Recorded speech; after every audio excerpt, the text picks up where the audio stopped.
the following counties in South Carolina: inland Berkeley County, including the city of Young's Corner. High wind warning in effect until 6 p.m. Eastern Daylight Time this evening.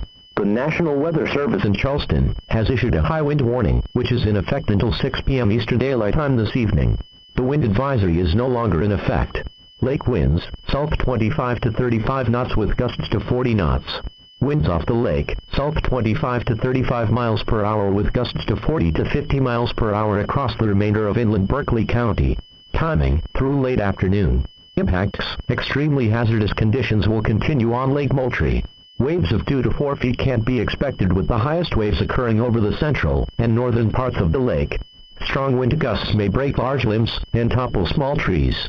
Isolated power outages could also occur. A high wind warning means a hazardous high wind event is expected or occurring. Sustained wind speeds of at least 40 miles per hour or gusts of 58 miles per hour or higher can't be expected. These winds may lead to property damage, including downed trees and power lines.